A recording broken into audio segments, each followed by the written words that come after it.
कहीं यह चांद उल्टी न पड़ जाए। सुना है गायकवाड़ और सिंधिया सरदार इस बार अहिल्या का साथ देंगे। आप निश्चिंत रहें सरकार, मालवा की सेना कमजोर है। अफजाली के साथ पानीपत के युद्ध में मालवा की आधी सेना नष्ट हो गई। बाकी सेना उधर रामपुरा में चंद्रावतों का विद्रोह दबाने गई है। बस कुछ मुट्ठी भर सैनिक ही यहाँ मालवा में मौजूद है। हाँ, एक महिलाओं की सैनिक टुकड़ी जरूर है, पर वे क्या बिगाड़ेंगी हमारा? महिलाओं की सैन्य टुकड़ी? अरे अहिल्या को लगता है जैसे वो शासन कर सकती है, इस देश की हर स्त्री कुछ ना कुछ कर सकती है, और उसे नहीं पता शासन करना और युद्ध करना मर्दों का काम है, मर्दों का। स्त्रियों को बस घर गृहस्थी तक ही सीमित रहना चाहिए।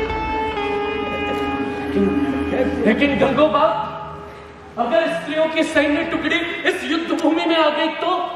चिंता न करे सरकार, एक चूहे को देखकर भाग जाने वाली स्त्री वरना क्या युद्ध करेगी? हुजूर की जय हो। कुछ आवश्यक सूचनाएं लाया है। क्या सूचना है? क्या अहिल्या समर्पण के लिए तैयार हो गई?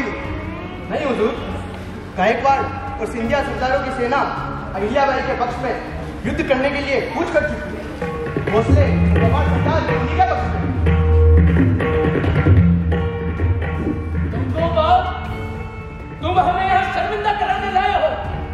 तुमने तो कहा था कि अहिल्याबाई अबला है, अकेली है, कोई उसका साथ नहीं देगा। सरकार तो पता नहीं ये सब क्या है? पता नहीं सरकार, या अहिल्या ने क्या पट्टी पढ़ाई कि वो पेशवा के विरुद्ध आपसे युद्ध करने को तैयार हो गए।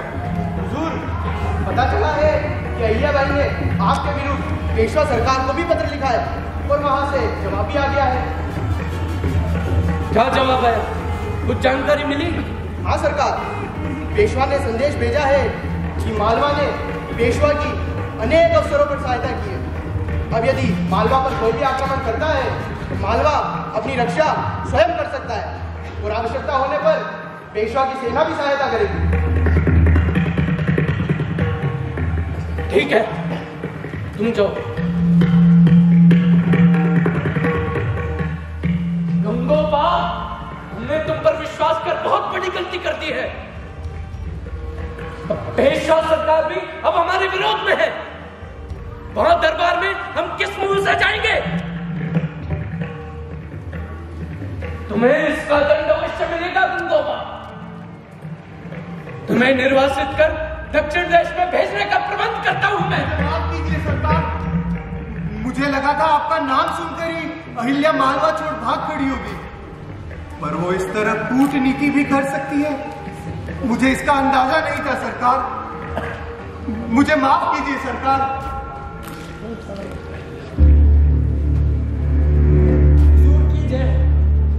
मालवा के सेनापति तुकोजी राव बोलकर आपसे मिलने आया है।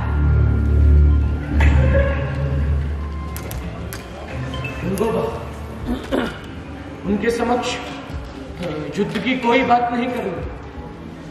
हम कहेंगे कि अहिल्याबाई के पुत्र मालेराव की मृत्यु पर शोक जताने आए हैं। जी सरकार। सैनिक, तुकोजी को लिवा लाओ। सरकार, मालवा के सेनापति तुकोजी का अभिवादन स्वीकार हो। मालवा में आपका स्वागत है। आइए तुकोजी, आइए।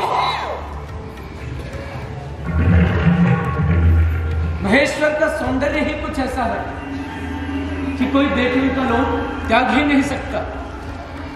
और यहाँ पर अहिल्याबाई ने प्रजा के हित में अनेक अद्भुत कार्य भी किए हैं।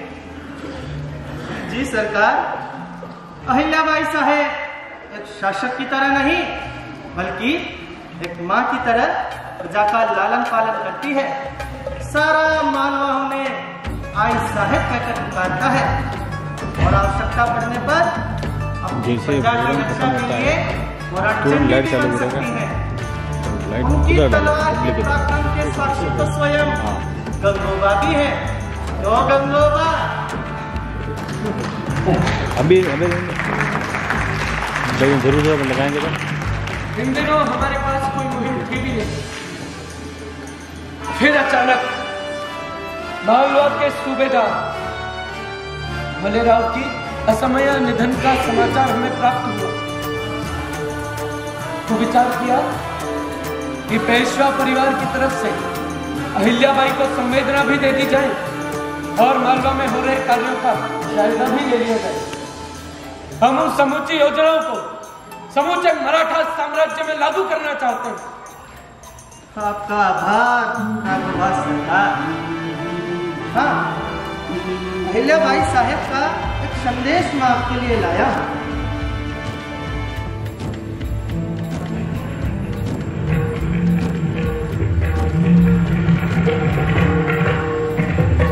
श्रीमंत राघोबा